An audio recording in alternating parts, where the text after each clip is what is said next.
ஆக்சுவலாக ரொம்ப சீரியஸாக படம் இருக்கக்கூடிய பல பேர் ரொம்ப நகைச்சுவை உள்ள உணர்வு தான். என்னுடைய இன்டர்வியூ எக்ஸ்பீரியன்ஸில் நான் நிறைய நேரம் பார்த்துருக்கேன். ரொம்ப சீரியஸான பொலிட்டீஷியன்ஸ் நம்ம நினைக்கிறவங்களாம் ரொம்ப மனதுக்குள்ளே ரொம்ப ஜோவியலான ஒரு மனநிலை இருக்கக்கூடியவங்க தான். அவங்களால தான் அந்த மாதிரியான நுட்பமான உணர்வுகளையும் சொல்ல முடியும். இந்த படம் ஒரு லைன் சொல்லுதுன்னு எனக்கு தோணுச்சு. The very purpose of life is living. வாழுதலின் முதல் நோக்கம் வாழ்வது தான். அர்த்தமுள்ள பேச்சுக்களை விட விளையாட்டான ஸ்வீட் நத்திங்ஸ் தான் வீட்டை வந்து ரொம்ப மேன்மையானதாக மாற்றுது அப்படின்னு நான் நினைக்கிறேன்.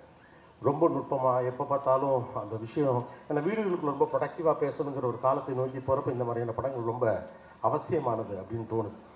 மனிதன் மகத்தானவன், ராமோட வார்த்தை தான்.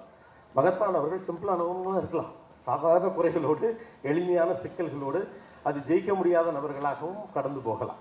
இந்த பறந்து அந்த ஈகோ எல்லாத்தையும் உடைக்குதுன்னு தோணுது. நீ கட்டாயமாக ஒரு பர்ஃபெக்டான ஆளாக தான் இருக்கணும் அப்படிங்கிற ஈகோவை உடைக்குது. சிறு தோல்விகள்லாம் தோல்விகள்னு எடுத்துக்க வேண்டிய கணக்கில் அதுவும் வாழ்க்கையினுடைய ஒரு பகுதி தான். ஒரு மனிதன் வெற்றி பெறுவதற்காகவும் சாதிக்கிறதுக்காக மட்டுமே பிறந்தவன் அப்படிங்கிற மாதிரி உலக ஒரு திசையில் ஓடுறப்போ வாழ்வதற்காக தான் மனுஷன் பிறந்திருக்கான்னு சொல்கிற ஒரு படமாக நான் இதை பார்க்குறேன். பட் இப்போ இருக்க ஒரு ஜென்சிக்கு அல்லது அடுத்தடுத்த ஜெனரேஷனுக்கு ஏற்ற மாதிரியான ரொம்ப லைட்டாக நான் ராமு ஒரு இன்டர்வியூ பண்ணேன். அப்போது நான் கேட்டேன், எனக்கு 2 ராம் தெரிகிறாரு. நான் இதுக்கு முந்தைய படைப்புகளில் பார்க்குற ராமு இந்த ராமு வேறு இல்லை, அதே ராம் தான், அதோட இன்னொரு வெர்ஷன் இது அப்படின்னு அவர் சொன்னார். ஸோ அப்படியான ஒரு படமாக இருக்குது. ஸோ பெரியவங்களுக்கு எவ்வளோ தேவை, சின்னவங்களுக்கு எவ்வளோ தேவை அப்படிங்கிறத தாண்டி ஓவராலாக இப்போ இருக்கக்கூடிய ஒரு சூழல் இருக்குல்ல, இந்த சூழலுக்கு இந்த மாதிரியான படங்கள் அவசியப்படுது அப்படின்னு நான் நினைக்கிறேன்.